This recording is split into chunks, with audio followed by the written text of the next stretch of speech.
Hey everyone, I've made 4 sculpts in Blender this week, and in this video I'll be talking about my progress and trying to explain what I've learned.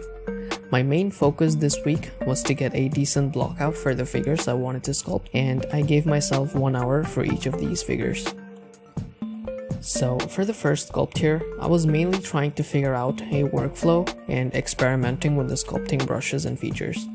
I wasn't sure how to start the blockout actually. I added a few UV sphere objects for each segment of the body and joined them together. I was also trying to use the dynamic topology feature in sculpt mode to see how it would work, and to be honest, I find it quite difficult to work with. I also learned that it is super tempting to increase the resolution and start adding details right away instead of focusing on the big shapes and general proportions first, even though my main goal was to focus on the big shapes only. I realized that it was a mistake to skip the hands and feet because they are an important part of the model. I also should have taken more time to refine the head on all of the models. Lastly, I think it was a mistake to join all of the parts together instead of focusing more on blocking out the main shapes on all the models. Overall, there are a lot of things that could have been better, and I tried improving on some of those things in the other models, but as of writing the script, I'm coming across even more mistakes that need to be fixed. Before moving on to the next sculpt, I want to address something. Some of you might be thinking that all these models look a little too good for a beginner, and that is most likely because of the fact that I have a bit of experience in 2D drawing. I like drawing characters a lot, and some of that knowledge transfers into my 3D models as well. Additionally, I had some anatomy references open on the side, and I have experimented with sculpting in the past, although I didn't go too deep into it. This is probably why my models may appear more advanced than a typical beginner's work. Okay, moving on to the next model here. The first thing you may notice is that this one has slightly better anatomy than the previous one. I think the blockout looks slightly more anatomically accurate compared to the previous model. I used the same reference as the last model, but I pushed around the proportions a little bit on this one here.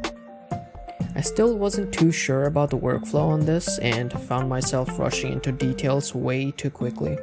Side note, I feel like making videos about these models have helped me reflect and catch my mistakes better, as it forces me to look into my work more thoroughly.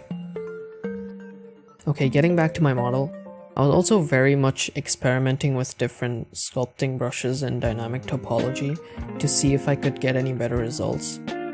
I think I did slightly better than last time, but I'm still not too satisfied with it. For the third model, I sculpted a female character with very stylized proportions. For this model, I had a slightly better workflow, I think. I added subdivided cubes for each body part and worked on them separately, which seemed to have been a good idea. However, I did not remesh it properly, so the model ended up with intersecting objects and I wasn't able to figure out why. I later learned that it's best to apply a remesh modifier or use the remesh option in sculpt mode after joining all the objects to avoid intersecting mesh. As for the anatomy, I think it could have been better. I did not have any anatomy references for this. Instead, I had character blockout references like this one.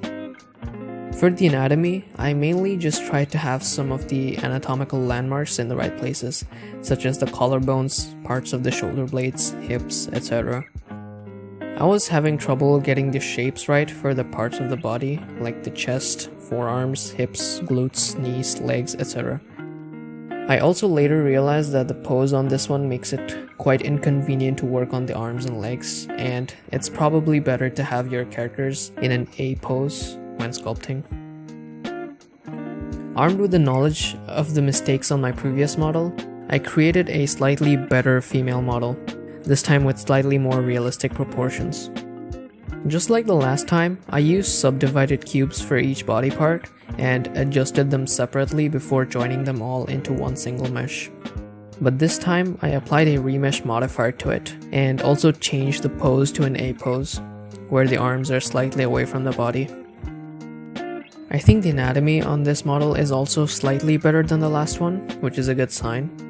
It's still not too good, especially on the hip and glute areas. I feel like her glutes ended up looking like pancakes, which is quite hilarious. When it comes to the workflow, I think I finally got the hang of it. I learned about this workflow from this video by Nagi, who is an awesome 3D artist. He also has a Discord server where he gives feedback on other people's models, and I shared these models here, but at the time of writing this, I haven't gotten any feedback yet. I'll put the link to his video in the description box if you're interested. But yeah, I don't think there's much else to talk about this model. For next week, I was planning to do more focused sculpts where I concentrate on a single body part each week. However, I think my work this week has not been up to par, so I will try to redo it before moving on. I also plan to create the base for 2 original characters next week, and as I practice each body part, I will refine them on my characters. After a few weeks, I should have 2 complete characters. I'll probably also learn to re-topologize my models at the end, and maybe use them as base meshes for my future characters. If you have any opinions or suggestions, please do leave them in the comments below. Anyway, I hope you have a great day, and I'll see you later.